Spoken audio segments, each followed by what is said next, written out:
మనకి యేసు ప్రభు ఎందుకు పుట్టాడు, ఎక్కడ పుట్టాడు, ఎప్పుడు పుట్టాడు అన్నీ తెలుసు. తెలియాల్సింది ఎవరికి? ఇటు ఊళ్ళో వాళ్ళకి తెలియాలి. ఊళ్ళో వాళ్ళకి తెలియాలంటే ఏ టైంలో చెప్పాలి? కనీసం 8 నుండి 9 లోపు చెప్తే వాళ్ళు కాస్త వింటారు. ఈ టైంలో చెప్తే లోపల ఉంటారు, కాస్త తినేసి పడుకుంటారు. మా ఊర్లో ఏంటంటే క్రిస్టియానిటీ ఎక్కువ. రెడ్లు కూడా దేవుడిని యేసు ప్రభుని నమ్ముకున్నారు, అన్ని కులాల్లో నమ్ముకున్నారు. అయితే రోజు ఏదో ఒక దిక్కు నుండి వాక్యం వినపడతానే ఉంటుంది. మా చిన్నతనంలో ఏం చేసేవాడిని అంటే 7-8 మంచం మీద పడుకొని వాక్యం వినేవాడిని. చాలా చక్కగా చెప్తుంటారు. నాకు బాగా వినాలనిపించేది వాక్యం. అంటే ఇన్ టైంలో 7-8 అప్పట్లో 9 అన్నీ అయిపోయి వెళ్ళిపోయేవాళ్ళు ఇళ్ళకి. ఆ టైంలో చెప్తా ఉంటే వినాలనిపించేది. అయితే ఇప్పుడు సంఘంలోనికి కొన్ని సాంస్కృతిక కార్యక్రమాలు వచ్చి చేరినాయి. ఈ కార్యక్రమాలు వచ్చి మన మైండ్ అంతా కూడా అటువైపు మళ్ళించేసినాయి. అటువైపు మళ్ళించేసరికి ఇవి ఎక్కువైపోయిన తర్వాత చివరిలో ఎప్పుడో వాక్యానికి ఇస్తారు. పాపం కూర్చున్న వాళ్ళందరికీ కూడా పాపం వాళ్ళ బాధ వాళ్ళది. ఆకలి అయ్యో లేకపోతే ఇంకేదన్నా ఇబ్బంది అయ్యో ఎప్పుడు ఆపుతాడు ఈ మహానుభావుడు అన్నట్లే చూస్తారు. వాక్యం యొక్క విలువ నేను అనుకుంటున్నాను, నా అభిప్రాయమే, దేవుని వాక్యం యొక్క విలువ సరిగా తెలియట్లే, ఎవరికి సరిగా అర్థం కావట్లేదు. సంఘం ఎత్తబడిన తర్వాత భూమి మీద అన్య జనాంగం ఉంటారు. అలాగనే అవిశ్వాసులు అంటే నామకార్థంగా భక్తి చేసిన వాళ్ళు కూడా విడవబడతారు. ఈ విడవబడిన వాళ్ళకి వాక్యం దొరకదు, సంఘం ఉండదు, దేవుని సేవకులు ఎవరు కూడా వాక్యము చెప్పేవాళ్ళు ఉండరు, చదువుకుందామంటే బైబిల్ కూడా ఉండదు. ఈ విలువ ఆ రోజు తెలిసిద్ది, కానీ ఉపయోగం ఉంటుందా అంటే ఉండదు. వాక్యం విలువైంది, మంచిది, ఈ వాక్యం అంటే ఇప్పుడు రక్షించబడతాను అంటే అప్పుడు ఉండదు, అప్పుడు అవకాశం ఉండదు. ఇప్పుడు అవకాశం ఉంటేనేమో ఈ అవకాశాన్ని ఏదో ఒక రకంగా మనం కాలయాపన చేస్తూ ఉన్నాం. అలాగనే వాక్యానికి ఇచ్చే విలువ కూడా, దేవుని సన్నిధికి లేకపోతే వాక్యానికి ఇచ్చే విలువ కూడా వ్యక్తిగత జీవితాల్లో పెద్దగా ఉండదు. ఈరోజు మీలో ఎంతమంది బైబిల్ చదివారు? నిజంగా ఎంతమంది చదవలేదు? చేతులు ఎత్తండి. 30% వంతు చదవలేదులే, నాకు అర్థమవుతుంది. అంటే భక్తి కూడా ఈ రోజుల్లో కమర్షియల్ అయిపోయింది.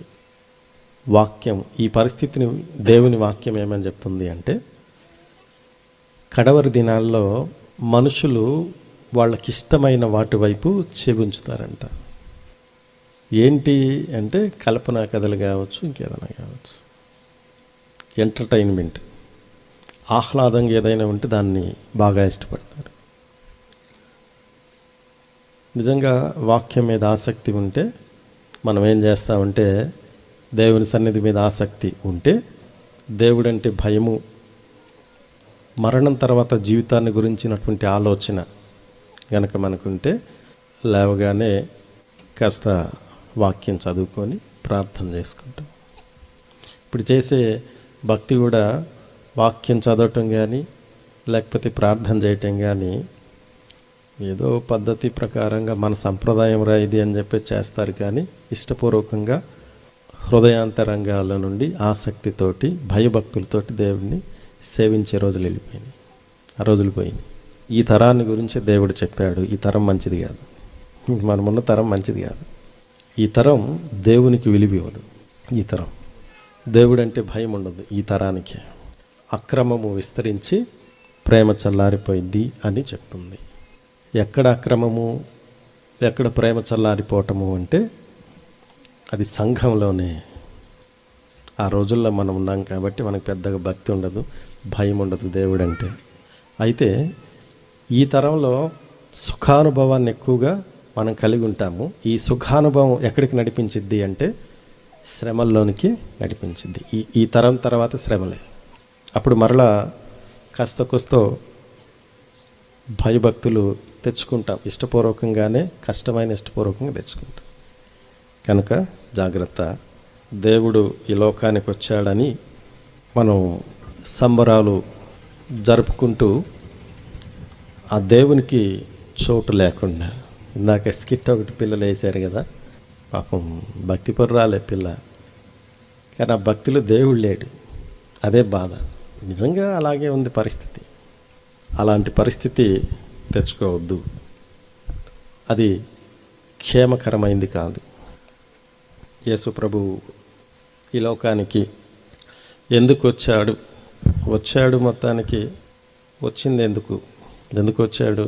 యేసు ప్రభు ఈ లోకానికి ఎందుకు వచ్చాడు? గమనించండి, అనేక మంది మహానుభావులు ఈ భూమి మీద జన్మించారు. వారి రాక, వారి క్రియలు తెలియజేస్తూ ఉన్నాయి ఎందుకు వచ్చారు వీళ్ళు అనేటువంటిది. వేరే మతాలకి వేరే వ్యక్తులు ఆయా కాలాల్లో భూమి మీదకి వచ్చారు. వాళ్ళు కొన్ని పనులు చేశారు, వెళ్ళిపోయారు. అలాగనే క్రైస్తవుల దేవుడు కూడా ఒకానొక కాలంలో భూమి మీదకి వచ్చాడు. ఈ భూమి మీదకి వచ్చి కొంతకాలం బ్రతికాడు. పాపం జనాలందరూ కలిసి ఆయన చంపేస్తే ఈ లోకాన్ని వదిలిపెట్టి పారిపోయాడు. సహజంగా మామూలుగా కొంతమంది అందరూ వాళ్ళ దేవుళ్ళు వాళ్ళ ఆ కాలాల్లో భూమి మీదకి వచ్చారు, వెళ్ళిపోయారు అని చెప్పేసి ఈ క్రిస్మస్ వచ్చినప్పుడు కూడా మామూలుగా జనాలు కూడా వాళ్ళ దేవుడు పండగ, వాళ్ళ దేవుడు భూమి మీదకి వచ్చాడంట. అందరు వచ్చినట్లుగా యేసు ప్రభు కూడా వచ్చాడు అని భ్రమిస్తే తప్పది. అందరు వచ్చినట్లుగా యేసు ప్రభు రాలేడు. ఆయన రాకడలో, ఆయన రావడంలో ఒక ప్రత్యేకమైన ప్రణాళిక, ఉద్దేశం ఉంది. ఏ కారణం లేకుండా యేసు ప్రభు భూమి మీదకి రాలేదు. ఇంకొక విషయం చెప్పమంటారా? మీరు కూడా ప్రతి వ్యక్తి, మనిషి పుట్టిన ప్రతి ఒక్కడు కూడా, వాడెవడైనా సరే భూమి మీదకి వచ్చాడు, భూమి మీద బ్రతుకుతున్నాడు అంటే వాడిని గురించిన ప్రత్యేకమైనటువంటి ఆలోచన, ఉద్దేశం దేవునికి ఉన్నాయి. ఆ ఉద్దేశంతో దేవుడు మనిషిని భూమి మీదకి పంపిస్తాడు. ఏ ఉద్దేశం లేకుండా పంపించడు. మీ ఇంట్లో టీవీ ఉందా? కూర్చున్న వాళ్ళ ఇళ్ళలో టీవీలు ఉన్నాయి కదా. ఎందుకు భయపడతారు? టీవీ ఎందుకు తెచ్చుకున్నారు? నేను చెప్తాను. మా చిన్నతనంలో మా నాయన ఒరే టీవీ తెచ్చుకుందామని అన్నాడు. ఎందుకు అన్నా? లోకం తెలియట్లేదురా, వార్తలు చూడాలి అన్నాడు. ఓహో అట్లాగా, సరే తెచ్చుకుందాం. తెచ్చి ఇంట్లో పెట్టా. ఒకరోజు నేను బయటికి వెళ్ళి ఇంట్లోకి వస్తే కొంచెం ఆశ్చర్యం అనిపించింది. కొంతమంది కూర్చొని ఉన్నారు మంచాల మీద, తీక్షణంగా ఒక పాత సినిమా వస్తుంటే చూస్తూ ఉన్నారు అందరు కలిసి. తెచ్చుకున్న ఉద్దేశం వేరు, వచ్చిన తర్వాత ఉద్దేశం. సరే, తెచ్చుకున్న దేనికి అంటే వార్తలు చూడటానికి, లేకపోతే సినిమాలు చూడటానికి తెచ్చుకున్నారు. ఏ ఉద్దేశం లేకుండా తెచ్చుకోరుగా. ఇంట్లోకి ఏ వస్తువు తెచ్చుకున్నా, చెంచా తెచ్చుకున్నా, లేకపోతే చీపిరి తెచ్చుకున్నా, ఏది తెచ్చుకున్నా కానీ దాని గురించినటువంటి ఒక ఉద్దేశం తెచ్చుకునేవాడికి ఉంటుంది. ఊరికినే తెచ్చుకున్నాను అనేది ఏమి ఉండదు. ఏది తెచ్చుకున్నా ఉద్దేశం ఉంటుంది. అలాగనే భూమి మీద ఒక వ్యక్తి పుట్టాడు అంటే ఆ పుట్టిన వాని గురించి ఒక ఆలోచన ఉంటుంది, ఒక ఉద్దేశం ఉంటుంది. ఏ ఉద్దేశం లేకుండా పంపించడు. భూమి మీదకి వచ్చిన తర్వాత ఇప్పుడు దేవుని ఉద్దేశం ఏంటి అని తెలుసుకొని దాన్ని బట్టి జీవించటమే జీవిత పరమార్థం. హల్లెలూయా. జీవిత పరమార్థం అదే. దేవుడు ఎందుకు పంపించాడని తెలుసుకొని దానిలో ముందుకు వెళ్ళటమే మనిషి యొక్క లక్ష్యమై ఉండాలి. అది దేవుని చిత్తం. అలాగనే యేసు ప్రభు కూడా భూమి మీదకి వచ్చాడు అంటే మామూలుగా ఆయన వచ్చి వెళ్ళిపోయాడు అంటే కాదు. ఒక ప్రత్యేకమైన ఉద్దేశం, ఆయన రావడానికి ఒక ప్రత్యేకమైన ఉద్దేశం ఉంది. ఏ ఉద్దేశం లేకుండా రాలేదు. ఆయన పుట్టుకకు చాలా కారణాలు ఉన్నాయి, ఒక్క కారణం కాదు. మనం లెక్క పెట్టుకుంటూ వెళ్తే ఈ రోజంతా లెక్కించవచ్చు, అన్నీ ఉన్నాయి కారణాలు. అయితే ఒక కారణాన్ని తెలియజేయటానికి నేను ప్రయత్నం చేస్తాను. ఒకే ఒక కారణం. మనం ఆదిలోకి వెళ్తే సృష్టి మొత్తాన్ని చేసిన తర్వాత చివరిలో ఆదాముని చేశాడు. యేసు ప్రభు సృష్టిని చేశాడు, చేసిన తర్వాత చివరిలో ఆదామును చేశాడు. ఆదామును చేసి ఆదాముని ఈ సృష్టి మొత్తానికి కూడా మకుటం లేని మహారాజును చేశాడు. ఎదురు లేదు, తిరుగులేదు. సృష్టి అంతా కూడా ఆదాముకి అప్పగించాడు. దేవుడు ఏమేమి ఇచ్చాడు ఆదాముకి అని ఆలోచన చేస్తే ఆదికాండము 1వ అధ్యాయము 26వ వచనంలో దేవుని యొక్క పోలిక ఇచ్చాడు, స్వరూపాన్ని ఇచ్చాడు. పోలిక స్వరూపం అంటే చాలా ఉన్నాయి, కానీ ఒక చిన్న విషయాన్ని చెప్తాను. బయట తిరిగే జంతువులు ఉన్నాయి, లేకపోతే పక్షులు ఉన్నాయి. పక్షులకి మనకి తేడా ఏంటి అంటే, ఒక చిన్న ఆలోచన ఏంటి అంటే, పక్షులు మనలాగా మాట్లాడలేవు, మనలాగా ఆలోచించలేవు, మనలాగా ఏదైనా జ్ఞానయుక్తంగా ఒక పని చేయాలంటే చేయలేవు. ఆలోచన శక్తి కానీ లేకపోతే నిర్ణయం తీసుకునేటువంటి శక్తి కానీ అది మనకే తప్ప ఇంకెవరికి లేదు. సృష్టిలో మనుషులకు తప్ప ఇంకెవరికి కూడా ఆ శక్తి, ఆ జ్ఞానం లేదు, మనకే ఉంది. ఇది ఎక్కడుంది మొదట అంటే, ఈ లక్షణం ఎక్కడుంది అంటే దేవునిలో ఉంది. దేవుడు ఆలోచించగలడు, ఆలోచించి నిర్ణయం తీసుకోగలడు, నిర్ణయం తీసుకొని ఒక పని తాను అనుకున్నట్లుగా చేయగలడు. ఆ శక్తి, ఆ జ్ఞానం దేవునిలో ఉంది. ఆ తర్వాత దేవుడు మనకిచ్చాడు, మనుషులకే ఇచ్చింది. ఇంక సృష్టిలో దేనికి ఇవ్వలేదు. సృష్టిలో ప్రతిదాన్ని కూడా మన అవసరం నిమిత్తం చేశాడు, కానీ దేవుడు వాడుకోవటానికి అన్నట్లుగా చేయలేదు, మన కోసమే అవి చేశాడు. ఆయన ఎలాగైతే ఆలోచించగలడో, ఆయన ఎలాగైతే నిర్ణయాలు తీసుకోగలడో ఆ శక్తి మనకే ఉంది, ఇంకెవరికి లేదు. ఆ శక్తితోటి ఏం చేయాలి అనుకున్నాడు? ఆయనకున్న శక్తితోటి, ఆయన శక్తి మనకి ఇచ్చాడు, మనకిచ్చి ఏం చేయాలనుకున్నాడు అంటే, ఆ తర్వాత చూడండి ఆయన 26వ వచనం ఒకసారి చదవండి ఎవరైనా. అంటే పరిపాలించమని చెప్తూ ఉన్నాడు దేవుడు.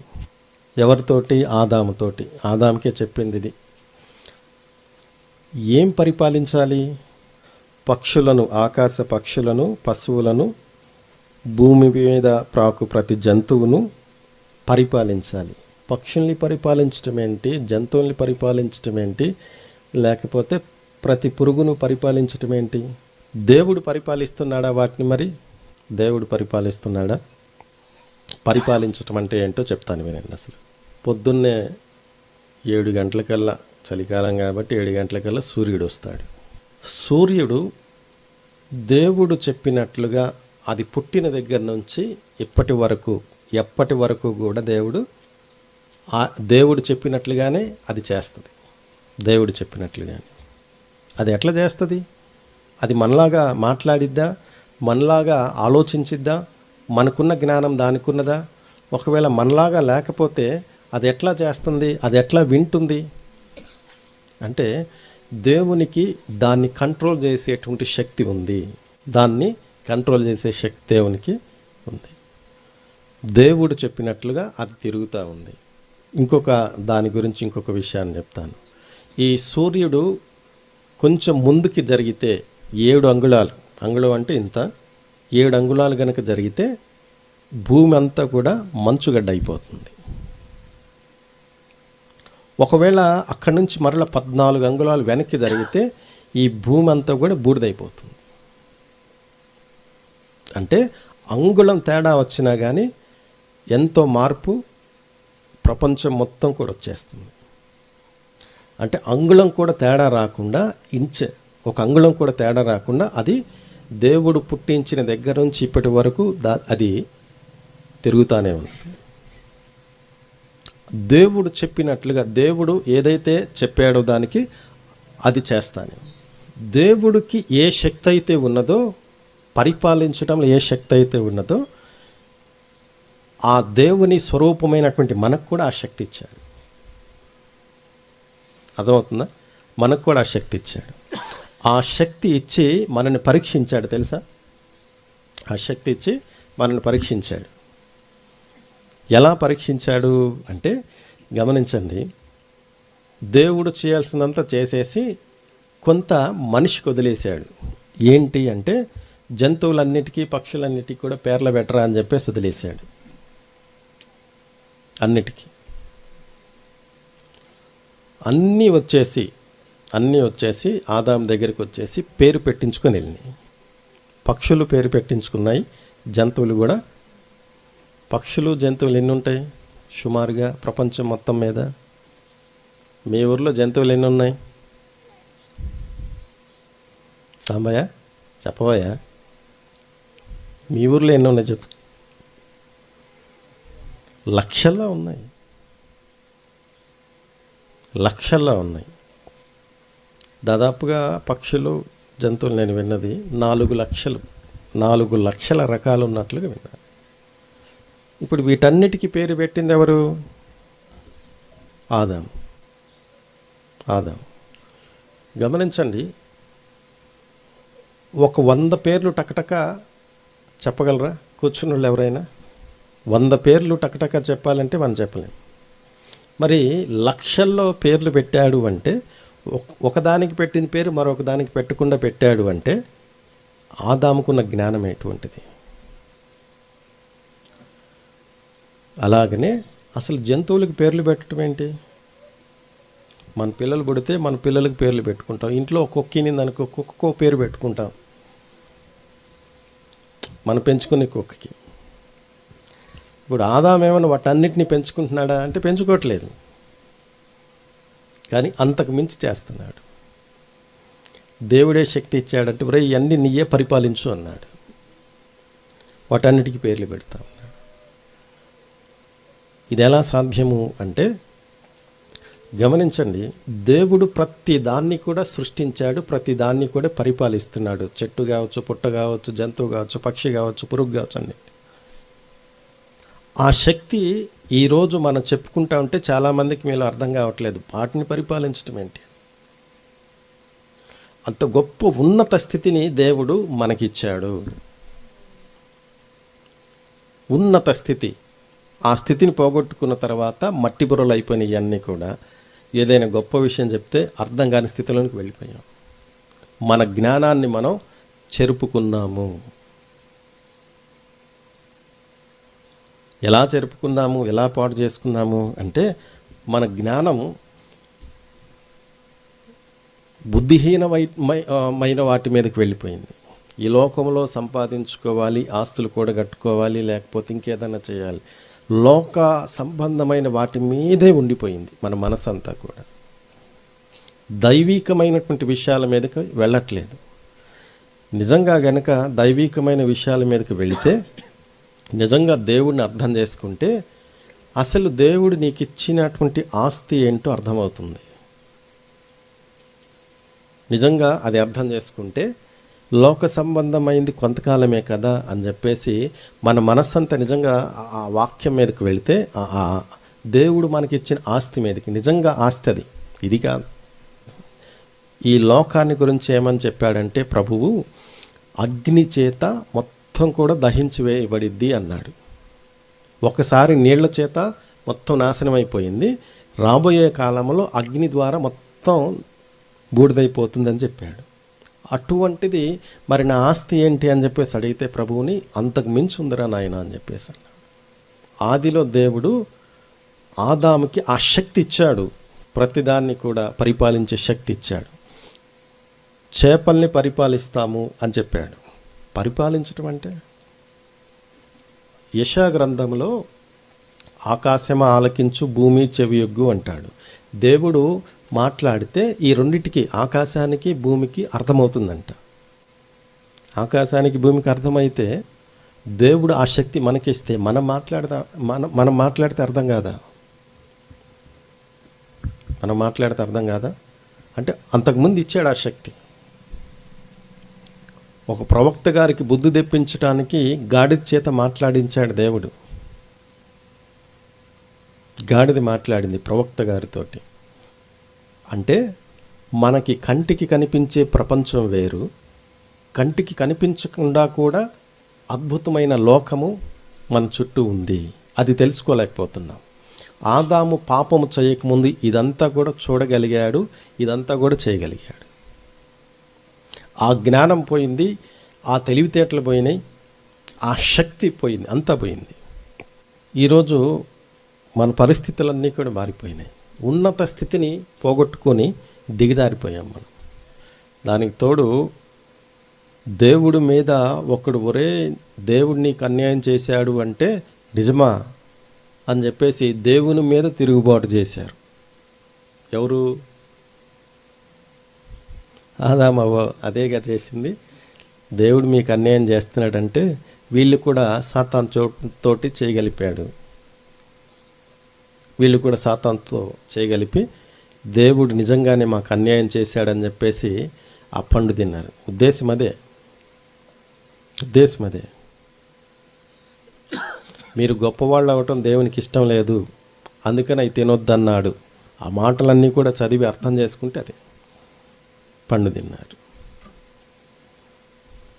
ఉన్నత స్థితి పండు తినంగానే పోయింది. అంటే దేవుని మాటను ధిక్కరించారు కాబట్టి ఉన్నత స్థాయి నుండి అధమ స్థాయికి దిగజారిపోయారు. దేవుని మాట ధిక్కరించారు కాబట్టే ఉన్నత స్థాయి నుండి అధమ స్థాయికి వచ్చేశారు. అంతకుముందు వాళ్ళు పొందిన ఆశీర్వాదం, అంతకుముందు వాళ్ళు పొందినటువంటి హోదా కానీ గౌరవం కానీ అన్నీ పోయింది. చివరికి శాపగ్రస్తులయ్యారు. స్త్రీ యొక్క గర్భవేదనను దేవుడు పెంచాడు శాపాన్ని బట్టి. అలాగనే స్త్రీకి లేకపోతే మనుషులకి జంతువులకి మధ్య కొంత వైరం అనేది వచ్చేసింది. మనుషులకి జంతువులకి మిగతా సృష్టిలో ప్రతిదానికి, మనిషికి సృష్టిలో ఉన్న ప్రతిదానికి మధ్య కొద్ది గొప్ప వైరం అనేది వచ్చేసింది. అంతకుముందు ఆదాము చేత పేర్లు పెట్టించుకున్నటువంటి జంతువులే కొన్ని క్రూర మృగాలైనాయి. ఆదాము మీద తిరుగుబాటు కూడా లేకపోతే సింహాలు, పులులు. నిమ్రోద్ అనేవాడు ఆనాటి కాలంలో గొప్ప వీరుడయ్యాడు. ఎందును బట్టి వీరుడు అని పిలిచారు అంటే ఆనాటి కాలంలో సింహాలు, పులులు లేకపోతే క్రూర జంతువులు ఏవైతే ఉన్నాయో అవి ఊళ్ళల్లోకి వచ్చి మనుషుల్ని తింటున్నాయి, గాయపరుస్తున్నాయి. కాబట్టి వీడు లేచాడు, నిమ్రోదు లేచి వాటి నుండి మనుషుల్ని కాపాడాడు. అంటే సృష్టిలో ప్రతీది కూడా ఆదాము మీద తిరుగుబాటు చేసింది. కొద్దిగా కానీ లేకపోతే ఎక్కువగా కానీ తిరుగుబాటు చేసింది. అంటే పాపం చేసిన తర్వాత ఏదైనా వనం నుండి గెంటివేయబడ్డ తర్వాత ఆదాము పరిస్థితి హీరో నుండి జీరో అయిపోయింది. ఇప్పుడు దేవుడు ఆదాము పరిస్థితిని చూసి బాధపడ్డాడు. నేను ఇష్టంగా చేసుకున్నాను వేణ్ణి, నా పోలికిచ్చాను, స్వరూపాన్ని ఇచ్చాను, అంతా పోగొట్టుకున్నాడు. ఇప్పుడు ఎట్లా అని చెప్పేసి బాధపడి ఆ బాధలో నుండి ఒక తీర్మానం చేశాడు ఆదాము కోసం. రైట్, అన్నీ పోగొట్టుకున్నావు కదా, ఇప్పుడు పాపం చేయడాన్ని బట్టి, నా మాటను మీరడాన్ని బట్టి మరణం కూడా తెచ్చుకున్నావు కదా, సరే నీకోసం మరణాన్ని నేను అనుభవిస్తాను. దేవుడు చెప్పింది అది. ఆదాముతోటి దేవుడు చెప్పింది, మరణాన్ని నేను అనుభవిస్తాను, ఇంకొక అవకాశాన్ని ఇస్తాను. ఆ మరణాన్ని నేను భరించి నీకు మరలా జీవాన్ని ఇస్తాను. పోగొట్టుకున్న ఆశీర్వాదాన్ని తిరిగి ఇవ్వడానికి, తెచ్చుకున్న శాపాన్ని తొలగించడానికి. అర్థమవుతుందా? పోగొట్టుకున్న ఆశీర్వాదాన్ని తిరిగి ఇవ్వడానికి, తెచ్చుకున్న శాపాన్ని తీసేయడానికి యేసు ప్రభు భూమి మీదకి వచ్చాడు. హల్లెలూయా. యేసు ప్రభు ఎందుకు వచ్చాడు అంటే మనం చెప్పుకున్న పాఠంలో ఆశీర్వాదం మనకి ఇవ్వాలి, శాపాన్ని తొలగించాలి. మనకి ఇవ్వబోయేటువంటి ఆశీర్వాదం ఎలా ఉండబోతుందో కూడా చెప్పాడు బైబిల్లో చెప్పాడు. ఏంటి అంటే భూమి మీద శాంపిల్గా అది చూపించడానికి ఇష్టపడ్డాడు దేవుడు. అందుకని ముందుగానే రాసి పెట్టాడు. ఏంటి అంటే ఈ భూమి మీద దేవుడే ప్రత్యేకంగా వచ్చి ఆనాటి కాలంలో ఆదాముతోటి ప్రతిరోజు వచ్చి మాట్లాడేవాడు దేవుడు. అవును కదా. 1000 ఏండ్ల పరిపాలనలో జరిగేది ఏంటి అంటే యెరూషలేములో ఉండి యేసు ప్రభు పరిపాలన చేస్తాడు.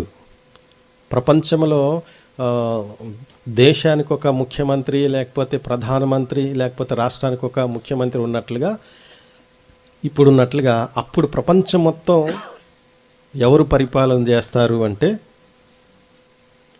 ఆయన పరిపాలనలో ఎలా ఉంటుంది పరిస్థితి అంటే, ఏదైనా వనములో ఉన్నప్పుడు ఆదాము పాపము చెయ్యకముందు ఎలాగైతే ఆశీర్వాదాన్ని అనుభవించాడో అది అనుభవిస్తాము. హల్లెలూయా. అంటే దాని గురించి చెప్పిన మాటలు ఏంటి అంటే, అప్పుడు క్రూర జంతువులన్నీ కూడా సింహము ఎద్దు వలె గడ్డి తింటదంట. ఇప్పుడు మాంసం తింటది. కానీ అప్పుడు మాత్రం పరిస్థితి అంతా కూడా మారిపోతుంది. క్రూర జంతువులన్నీ కూడా సాధు జంతువులు అయిపోతాయి. అలాగనే నాగుపాము పుట్ట దగ్గర పిల్లలు ఆడుకుంటారంట. పాములు కూడా ఏం చేయవు. పాముల్లో ఉన్నటువంటి విషయాన్ని దేవుడు తీసేస్తాడు. అలాగనే ఇప్పుడున్నట్లుగా రోగాలు ఉంటాయి అప్పుడు అంటే ఉండవు.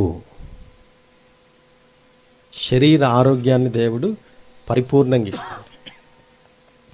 అలాగనే ఇంకా ఏం జరిగిద్ది అంటే, గమనించండి, ఈరోజు మీకు పొలాలు గురించి తెలుసో లేదో తెలియదు కానీ అన్ని చోట్ల పొలాలన్నీ కూడా ఎక్కువగా దాదాపుగా 50% నాశనం అయిపోయింది. మిరప తోటలు పాడైపోయినాయి, వరి కూడా చాలా చోట్ల పాడైపోయింది, పత్తి పాడైపోయింది. ప్రకృతి వైపరీత్యాలు కొన్ని అయితే, మరికొన్నేమో ఈ తెగుళ్ళు, మనుషులకి కరోనా వచ్చినట్లుగానే పొలాలకు కూడా అలాంటిది వచ్చింది. కొన్ని పొలాలు ఇక లక్షలు ఖర్చు పెట్టి పొలాలు వేసినా కానీ వాటిని పీకేసి వేరే పంట వేసేస్తూ ఉన్నారు. ఈరోజు పొలాల పరిస్థితి బాగుండలేదు, ఆర్థిక వ్యవస్థ బాగుండలేదు, మనుషులది ఎవరిది బాగుండలేదు. ఆ రోజు ఏం జరిగిద్ది అంటే, ప్రభువు చెప్పిన మాట ముందుగానే, ఒకడు ముందు విత్తనాలు చల్లుకుంటూ వెళితే మరొకడు పంట కోసేవాడు వస్తాడంటే అంత గ్రోత్ అనేది ఉంటుంది. ఆ విధంగా దేవుడు ఫలించేలాగా. ఇప్పుడు ఎందుకు ఫలించట్లేదు పొలము అంటే గమనించండి, ఆదిలో వచ్చిన శాపం. దేవుడు ఆదామును ఏమని శపించాడు అంటే, నీ నిమిత్తము నేల శపించబడింది. నీ నిమిత్తం, ఆదాము నిమిత్తం, ఆదాముని బట్టి సృష్టిలో ప్రతీది కూడా శపించబడింది. సృష్టిలో ప్రతీది కూడా శపించబడింది. అది పక్షి కావచ్చు, జంతువు కావచ్చు, నేల కావచ్చు, గాలి కావచ్చు, ప్రతీది కూడా. ఇర్మియా గ్రంథం 12వ అధ్యాయము, హోషేయ గ్రంథం 4వ అధ్యాయము, రోమా పత్రిక 8వ అధ్యాయము, ఇలా చెప్పుకుంటూ పూర్తి చాలా చోట్ల ఇవన్నీ కూడా శపించబడ్డాయి. మనిషి చేసిన పాపాన్ని బట్టే ఉంటుంది. అంటే ప్రతీది కూడా శపించబడింది. ప్రతీది కూడా దేవుడు మొదట చేసినట్లుగా లేదు. అయితే 1000 ఏండ్ల పరిపాలనలో ఆ శాపం కొంత దేవుడు తొలగిస్తాడు, ఆశీర్వాదాన్ని మనకు చూపిస్తాడు. దేవుడే ఈ భూమి మీద ఉండి పరిపాలన చేసేట. గమనించండి, యేసు ప్రభు భూమి మీద జన్మించాడు అంటే పోగొట్టుకున్న ఆశీర్వాదాన్ని ఇస్తానన్నాడు కదా. ఆశీర్వాదం ఎలా ఉంటుందో కూడా చెప్పాడు, ఎలా ఉంటుందో కూడా చెప్పాడు. అయితే దాన్ని పొందాలంటే ఏం చేయాలి? మనం కాలక్షేపానికి వచ్చి ఇక్కడ కూర్చున్నట్లుగా కాలక్షేపానికి సంబంధించిన భక్తి చేయకూడదు. అలాంటి భక్తిగా చేయాల్సింది. నాకు తమ్ముడు సాక్ష్యం చెప్తా, కాలు ఇరిగిపోయి బెడ్ మీద పడుకుంటే యేసుప్రభు నన్ను చంపేయలేదని చెప్పి సాక్ష్యం చెప్పినాడంట. జనరల్గా మనం ఏం చేస్తాము, ప్రార్థనకు పోయి వస్తుంటే ఇంత నష్టం జరిగిద్దా, ఈ దేవుడు మనకు కలిసి రాలేదబ్బా, మన అభిప్రాయం ఇదే కదా. గమనించండి, ఇలాంటిది కాదు చేయాల్సింది. మనం దేవుణ్ణి నమ్ముకున్నాము అంటే పాపము చేశాం కాబట్టే కష్టం మనిషి జీవితంలోని దేవుడు పంపించాడు. ఫస్ట్ దేవుడు సృష్టిని చేసినప్పుడు, ఆదామం చేసినప్పుడు, ఒరే ఆదామా ఇన్ని కష్టాలు పడరా, నాశనం అయిపోరా, తర్వాత చచ్చిపోరా అని చెప్పేసి దేవుడు ఏమన్నా పెట్టాడు ఆదాము జీవితంలో అంటే పెట్టలేదు. ఇప్పుడు చాలామంది ఏమంటారు, రాతరా అంటారు. దేవుడు రాసి పంపిస్తాడా? దొంగోడవమని, లేకపోతే ఇంకోడవమని. అది చేయడు. ఏ తల్లి తండ్రి అయినా తన పిల్లల గురించి మంచి ఆలోచన చేస్తారు. మరి తల్లిదండ్రిని పుట్టించిన దేవునికి బుద్ధి ఉండదా? ఆదాము జీవితంలో అంతా ఆశీర్వాదమే పెట్టాడు, మరణం కూడా పెట్టలేదు. కానీ ఎందుకు ఈ కష్టాలు వస్తున్నాయి అంటే మనం చేసిన పాపాన్ని బట్టి వస్తున్నాయి. తప్పనిసరిగా వస్తాయి. ఈ లోకంలో ఉండగా కష్టం, నష్టం, బాధ, వేదన ఇవన్నీ వస్తాయి. ఎన్ని ఉన్నప్పటికీ కూడా ఇవన్నీ మానవ జీవితంలో ఉంటాయి. కాబట్టి ఉన్నప్పటికీ కూడా నీ కొరకు భూమి మీదకి వచ్చినటువంటి దేవుడు చెప్పిన మాటను నువ్వు అనుసరిస్తే, లూకాసు వార్తలో చెప్తాడు, ఒక మాట ఏమని చెప్తాడు అంటే, నశించిన దానిని వెదకి రక్షించడానికి వచ్చాను అంటాడు. ఏంటి నశించింది అంటే మానవ జీవితమే నశించిపోయింది, పాపం చేసి నశించిపోయింది.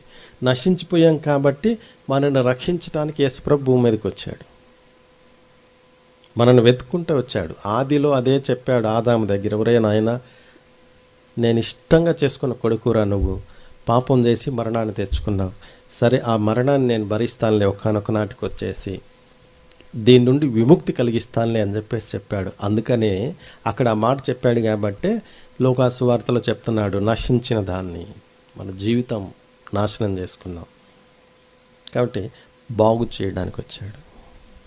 యేసుప్రభు దగ్గరికి వస్తే కులం మార్చడు, మతం మార్చడు, కులం మార్చడు, మతం మార్చడు. ఏం సాయిబు కండుమూడలో పాస్టరేనా? నేను కూడా పాస్టర్నే, నేను కూడా సాయిబునేలే. కానీ మరి తమ్ముడు చెప్పాడు బంజారాలో నుంచి.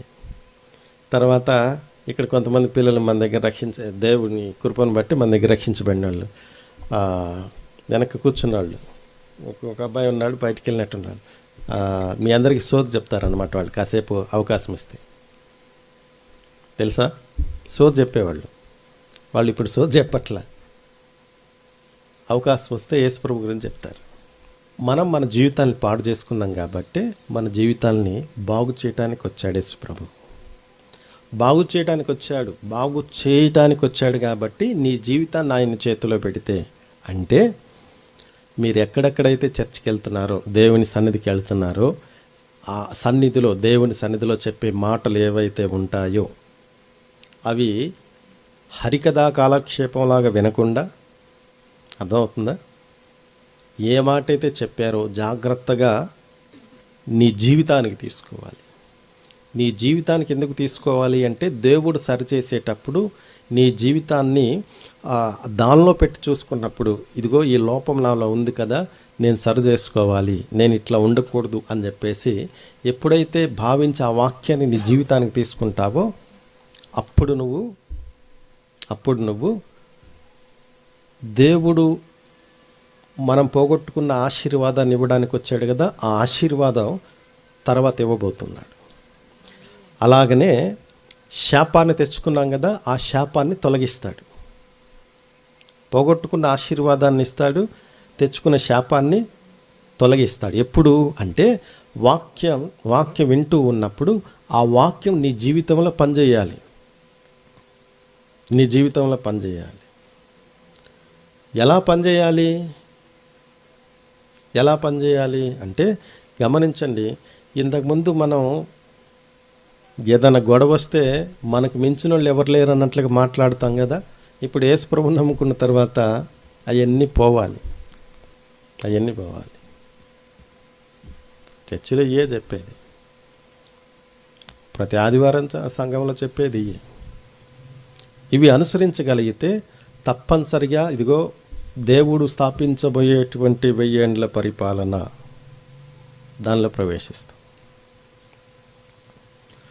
అలా కాకుండా నీ జీవితాన్ని నాశనం చేసుకుంటే ఇంతకు మించిన నాశనం తర్వాత. చిన్న సంఘటన చెప్పి నేను ముగిస్తాను. జరిగింది ఇది. ఒక తల్లి కొడుకుని బీచ్కి తీసుకెళ్ళింది. దూరంగా ఉండి తల్లి కొడుకు అది చూస్తూ ఉన్నారు. కొంతమంది ఆ నీళ్ళల్లో మునుగుతున్నారు, తేలుతున్నారు. కాసేపు చూశాడు ఈ పిల్లోడు, అమ్మ నేను కూడా పోతాను. ఒరే వద్దురా, నువ్వు పిల్లోడివి, ఇక్కడే ఉండి చూడు. వీడు చిన్నగా తల్లి చెయ్యి పీక్కొని చిన్నగా నీళ్ళలోకి వెళ్ళిపోయాడు. ఈ తల్లి అనుకుంది, ఒడ్డునే ఉన్నాడు కదా, కొంచెం దూరం, లోపలికి వెళ్ళలేదు కదా. చిన్న చిన్నగా కొంచెం లోపలికి వెళ్ళాడు. ఈలో ఒక పెద్ద అల వచ్చింది, వాడిని పట్టుకుపోయింది. ఈ తల్లి అరుస్తూ ఉంది, అయ్యో నా కొడుకు నా కొడుకు అని. ఎక్కడ చూసాడేమో ఒక వ్యక్తి పరిగెత్తుకుంటూ వచ్చాడు, వాడిని పట్టుకొని తల్లికి అప్పగించాడు. ఈ పిల్లోడు అతన్ని బాగా గుర్తుపెట్టుకున్నాడు. ఆయన ముఖం ఈయన మనసులో ముద్రపడిపోయింది. గిర్రని 20 ఏళ్ళు జరిగింది. 20 ఏళ్ళ తర్వాత ఒక పిల్లోడు, ఓ 25 ఏళ్ళ పిల్లోడు కోర్టులో బోన్లో ఉన్నాడు. జడ్జి గారు తీర్పు తీర్చడానికి సిద్ధమయ్యాడు. వాడు చేసిన నేరానికి వాడికి ఉరిశిక్ష అని చెప్పబోతున్నాడు. ఇలా ఒక పెద్దగా అరిశాడు వీడు, జడ్జి గారు అని చెప్పేసి. ఏంటి అరిసా, మీకు గుర్తుందా? ఏంటి అంటే నన్ను చిన్నప్పుడు నీళ్ళల్లో కొట్టుకుపోతుంటే తీసుకొచ్చారు కదా.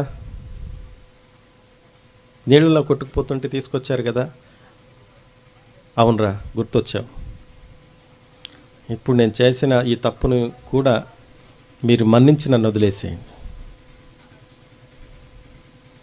మీరు నన్ను మన్నించి వదిలేసి. కుదిరిద్దా?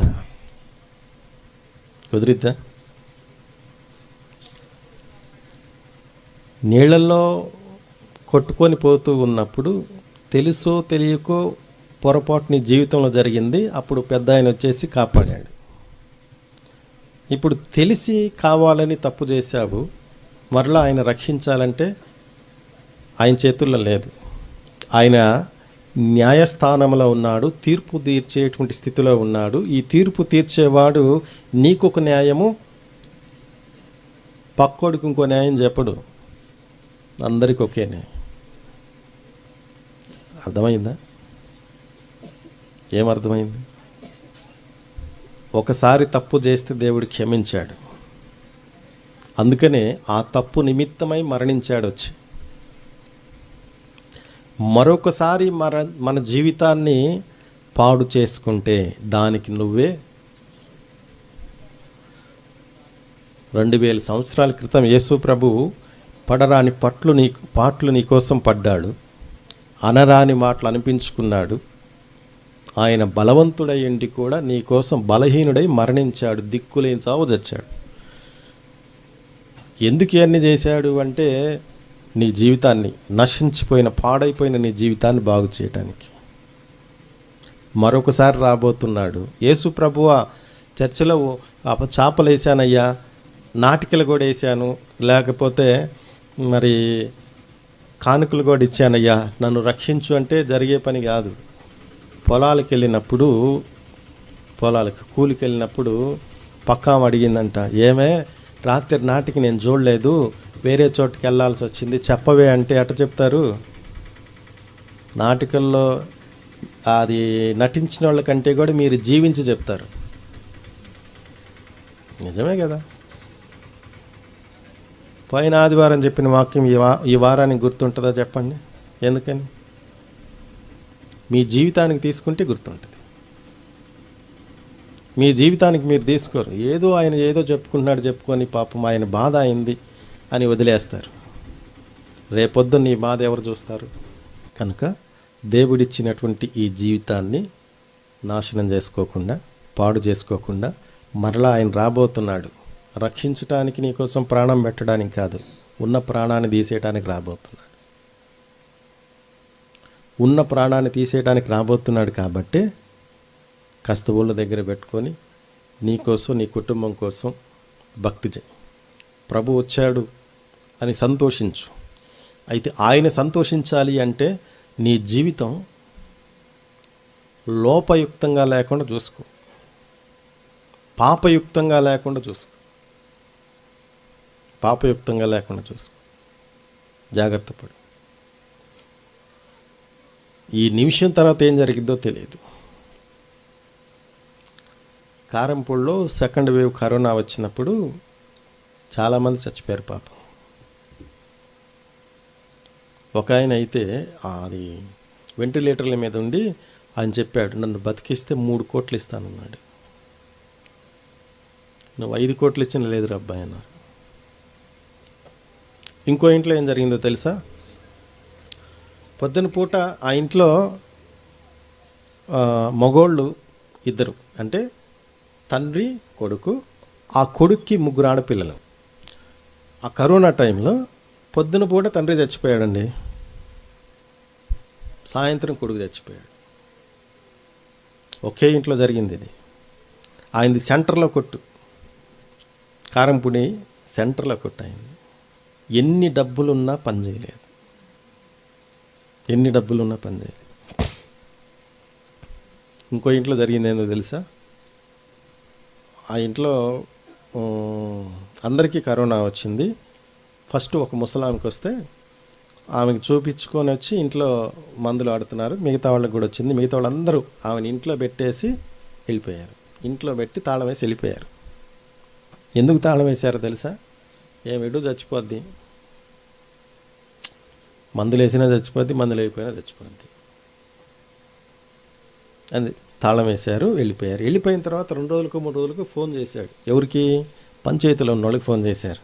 పంచాయతీలో ఎట్టి పని చేసేవాళ్ళు ఫోన్ చేశారు. ఒరే, మా ఇంట్లోకి వెళ్ళి చూడరా, మా అమ్మ బతికిందో చచ్చిపోయిందని. కావట్లేదు, మా అమ్మ బతికిందో చచ్చిపోయిందో చూడండి అన్నారు. ఏం గతి పట్టిందండి ఇది? ఏం గతి